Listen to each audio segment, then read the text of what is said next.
Endurance racing has been part of the landscape of Europe since the earliest days of motor racing.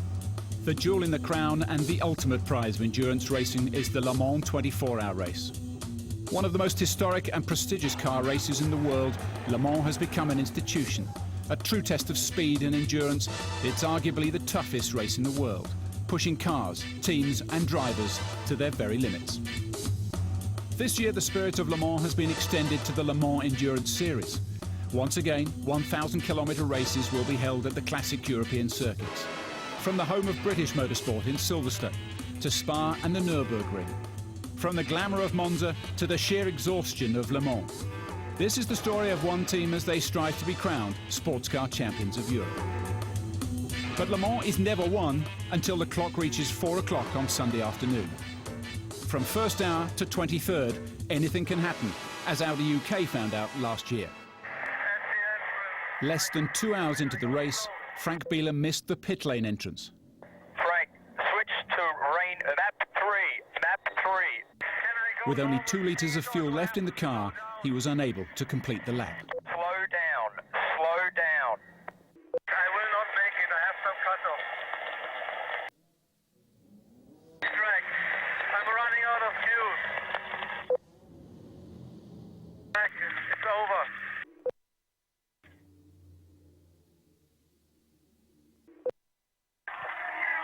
I'm just before Arnage. I think that's it.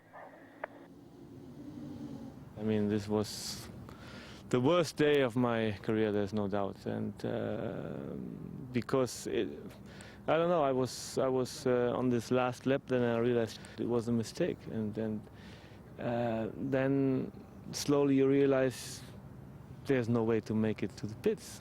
It takes some time to realize what is going on and to understand that the race is over, and it was just a disaster. It was not very nice. Last year was difficult to handle personally. We had a good run in qualifying. We were in good shape. We were the quickest Audi, and we felt good about what we'd achieved so far and settled into what we thought was going to be a respectable race, and circumstances intervened, and it was snatched away from us less than 2 hours into it, and I couldn't handle that. That really took me a long time to accept, and people I've talked to about it have said, well, it's only a race, but it's not. You know, if you know what this is all about, you understand how much everybody puts in to one event. And I felt sorry for myself, I felt sorry for the team. All that hard work, everything had just gone flat, and it was tough. It was really tough. The sudden exit from the 2003 race was a devastating blow for the team, for Frank, and also for David Ingram at Audi UK. Le Mans is like a drug. It is utterly addictive, and the desire to race again and prove that they were more than up to the task became a compelling force as the haunting memories of last year faded.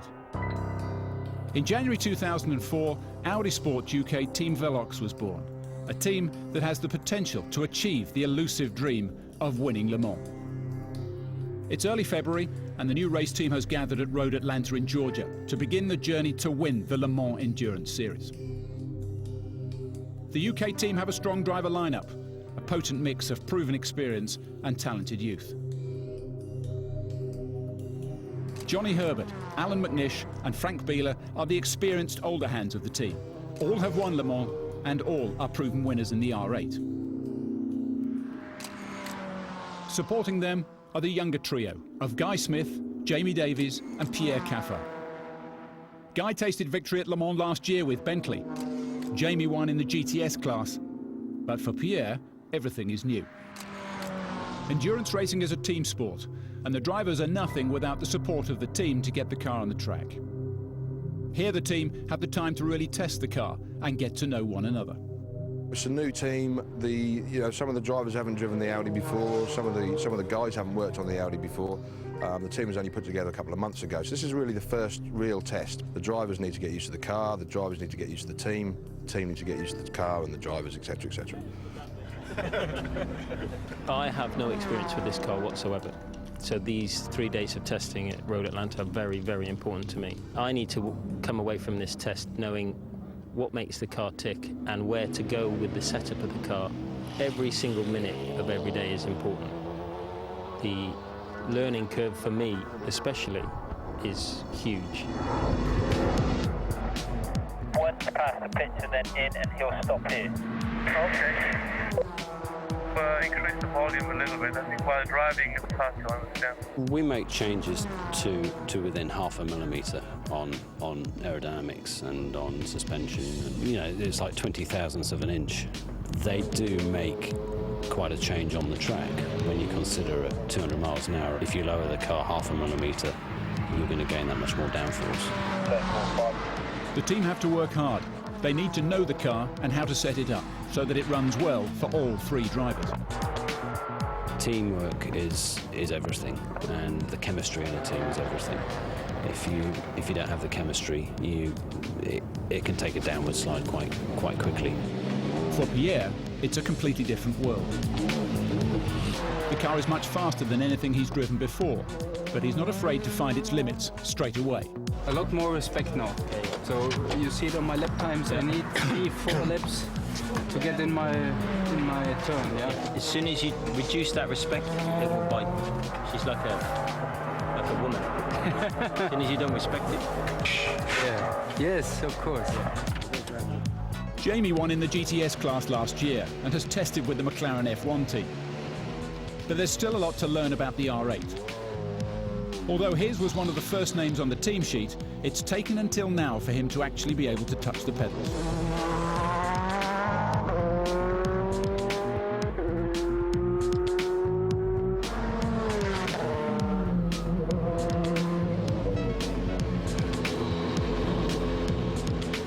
The team use every pit stop to practice.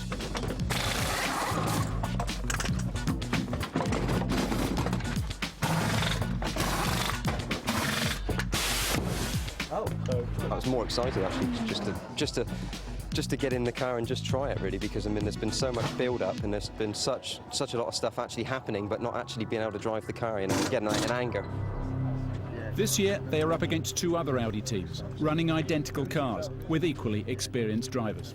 Our biggest competition are the other Audis and the other Audi teams, and they have been running the car for quite a while, for a few years. They know the processes. We need to make sure that our performance in the pits with the crew is up to spec, if not better, than those other Audi teams. That's one of the ways we can win these races. So the team knows what it takes to win. We're all pushing in that direction. We know exactly what it takes to do that particular job, and we are quite confident. The team work long into the night, fine-tuning everything in preparation for their first race. A month later, and the team are all together again, this time in the heart of Florida at Sebring for the 12-hour race. It's the ideal preparation for Le Mans, a tough race on a notoriously bumpy circuit. It's part of the American Le Mans series, and the competition is always fierce. Sebring is the home of American road racing. Don't let anybody tell you anything else. Starting with The first hurdle for the team is qualifying. At the team briefing in the truck, it is decided that Johnny Herbert will qualify the 88 car and Alec McNish the 28. The cars are prepped and everyone makes their way to the track. Qualifying only lasts for 25 minutes, and with over 40 cars competing, the track is crowded and the window for fast times is extremely narrow. Obviously, it's not as important to qualify on pole for an endurance race. It's just nice. Alan has never been beaten to pole position in the R8 before, and he has no intention of letting that record slip now. For the first time, the team can test themselves against the competition, and as expected, it's the other Audi of the champion team that is pushing them hardest.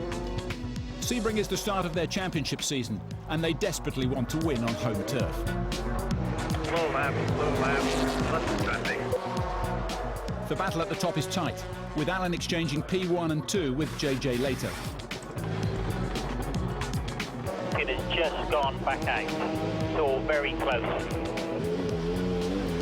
The 88 car has been battling with understeer throughout the week, and Johnny knows he has an uphill struggle to get the car on the front row. Beat Lato's time. P1 times 49.5, Lato P2 49.8. Too bad. Johnny is beaten to P3 by James Weaver in the Dyson MG. It's disappointing for me. It's disappointing, I think, for my guys as well. But you don't win today. You win on Saturday. Alan is still on the track, watchfully guarding P1, but JJ hasn't given up yet. Yeah, I don't know if we'll be able to do a 49.1, but we'll have to try. Still position 1. Closer. He's on a 49.777 now.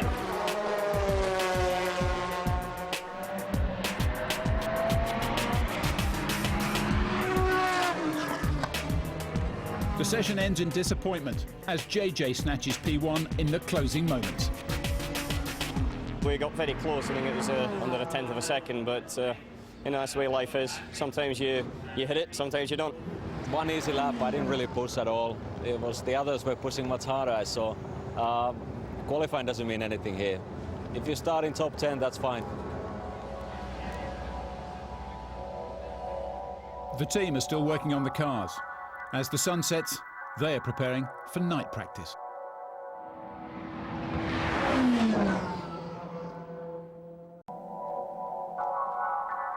Driving at night is an integral part of endurance racing, and every driver has to complete 3 laps in the dark in order to qualify for the race.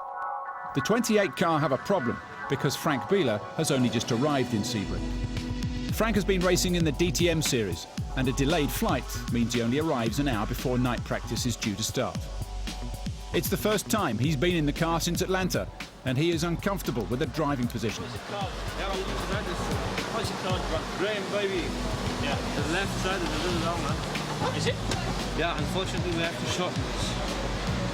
I would say at least by 2 centimeters. It's not a touring car, it's a sports car. Think sports car. The real car, huh? Please. The engine is quite cold, so we'll need to warm it before we leave. GT, just for confirmation, car cannot leave until a green flag is waved. You know this, yeah? Heat in the engine as well. The R8 is a major change from the touring cars that Frank has been racing this year, and straight away he also has to contend with the traffic, the dark and the heat of Sebring.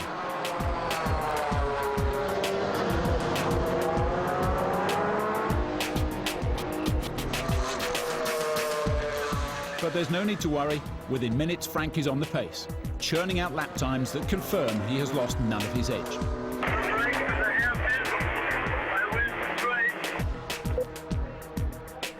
Box, Frankie. Box.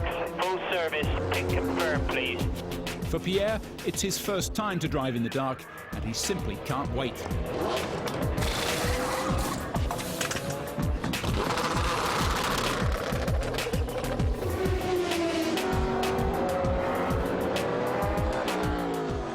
With all the drivers qualified, the team check the cars over and leave everything ready for race day.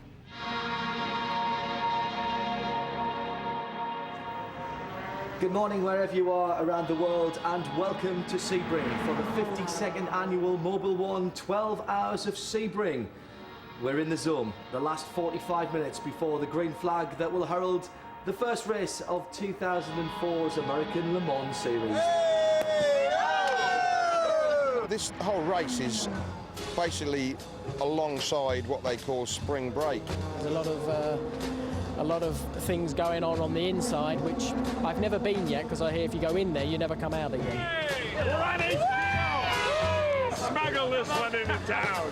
Sebring 2004, baby! Yeah! This year they're letting all college girls in for free. Because they're doing that, there'll probably be, for every one college girl, 10 men. It'd be mad.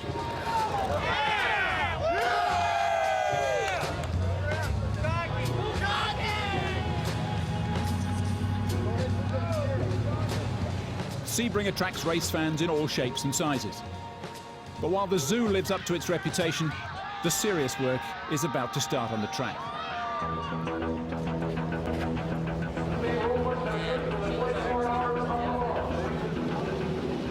They're rolling. Radio check.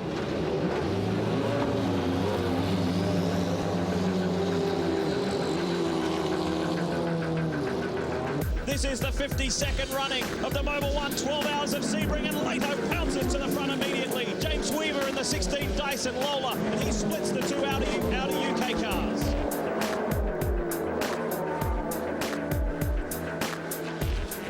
It's champion Audi leading the first of two Audi UK cars for Team Veloqx. JJ Lato, Alan McNish, James Weaver, they're coming down the end of the ALMS straight through the very, very fast turn 17 to come around and complete the first lap of many to come. What will this day hold in store?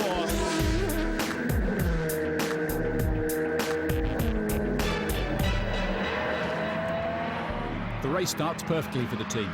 Alan slips past JJ to take the lead, while Johnny moves smoothly into third place.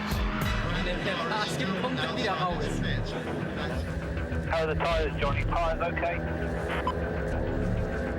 As the first round of pit stops approaches, the team are watching closely to see how economical the cars are on fuel. JJ Lato in the champion Audi comes in first, 2 laps before the UK cars, handing them an early advantage. The champion car is in, Cal.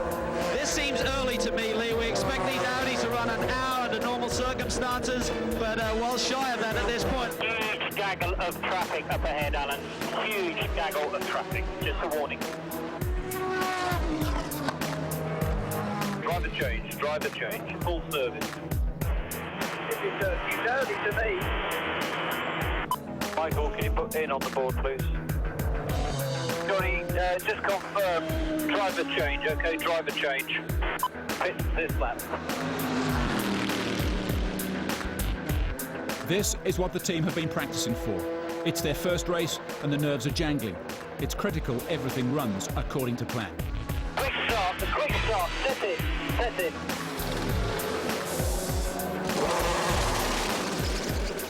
After 2 hours, Alan and Johnny hand over to Frank and Jamie. Champion also change. It's a slick change from the experienced team and leaves Marco Werner in the lead, just ahead of the 28 car.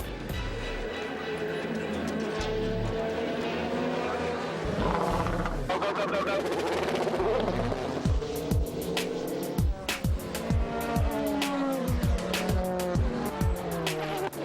With Frank and Jamie in the cars, an accident causes the safety car to be brought out. Could easily be a full course yellow. Full course yellow. Map 2. Always a difficulty coming off a yellow flag period. It's obviously there for safety, but it can cause an incident, and we saw exactly that with Frank Bieler and Marco Werner both having problems. Marco Werner just losing the back end as he went over the top of that bump, pitched him off into the sand. It takes him 5 or 6 seconds to get back on. And blow me if Frank Bieler didn't do exactly the same. Jamie Davies didn't have to be asked twice. He's in there like a rat up a drain pipe, takes the lead and then stretched out. He must have thought quids in on that one. Champion lose further ground after they collide with a slower Porsche, and they have to spend several minutes in the pits. There's some damage to the right-hand side of the Porsche, of the champion car. When the pits are open, I'm going to call you straight in. Okay, as soon as it's open, I come in. Please confirm when you're in pit lane. Come in. Come in, come in. The team reacts accordingly. They have to respond quickly to the situations that arise, and it doesn't always go quite according to plan. Back, you got to go back. Back, back, back. Turn it in, turn it in. Stop, brake, brake. Stop, stop, stop, stop. You have to pull the car back. I know, pull the car back. What's the tyres? The tyres. The hose. Start it, go, go, go. The confusion in the pit lane allows Pierre to draw closer to the leading 88 car.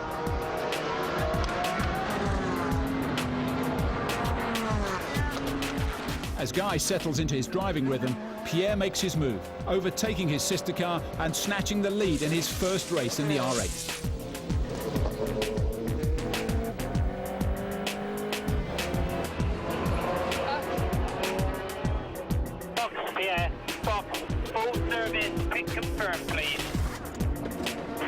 the halfway stage, Johnny takes over from Guy to begin his second stint, while Alan gets back into the 28 car.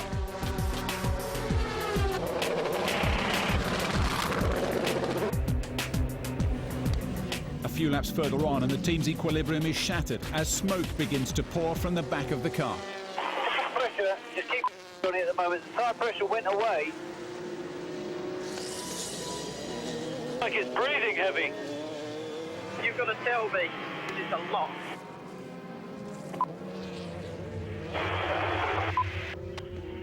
Probably a broken exhaust. Refuel and get the tail off. Refuel and get the tail off. Forget tyres.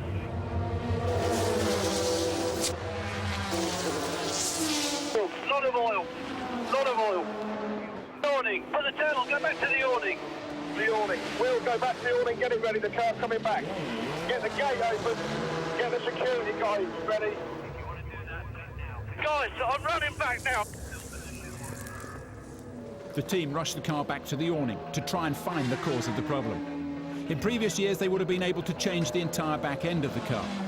But ironically, this year the rules have changed, and they have to locate and fix the exact problem. Matt, Bazo on the air jet. Why? Gearbox problem. Car's okay, Alan. Time ticks away. Every minute and a half is another lap lost on the leaders. Car 88, just to let you know that you still have a 3 laps lead for 3 cars. Why? Gearbox problem. Gearbox problem. I should do to save the gearbox. If it's a leak, that's all. Seal's gone. This is where the driver can do nothing, and he's completely in the hands of the mechanics who are frantically working to repair the damage as quickly as they can. Fair thanks, Sam, but there's no way that we're going to get out before then. All right, so we're going to be out as soon as we can. 40 minutes later, and the car is back out. A series of yellow flags means that they have only lost 12 laps on the leaders, and they have 6 hours left to chase them down. Full service, pick confirm, please. Just give me 160 seconds. In contrast to the drama with the 88 car, the 28 car is running smoothly, easily holding on to a significant lead. As the race moves into the night, Johnny is only a lap down on 3rd place, and a podium finish for both cars is now looking possible. Pierre and Jamie, the 2 young rookies, have proved themselves to be more than up to the task, and they change back into the cars for the closing stint. The 28 car have built up an unassailable lead. Now it's just a case of negotiating the final hour safely. After 12 hours of enthralling racing, Pierre crosses the line in front, seizing his first sports car win in style and stealing victory away from the champion team on their home turf. The 88 car have battled hard for their 3rd place, and the team will party into the early hours. But battle will be rejoined in less than a month when the teams gather in France for the Le Mans test weekend. Log on to channel4.com/4car to find out more about the Le Mans endurance drivers and cars. Plus, enter the competition to win a behind-the-scenes DVD of the Audi drivers at Sebring. Stay with us for world-class women's surfing. Free Sports on 4, coming up.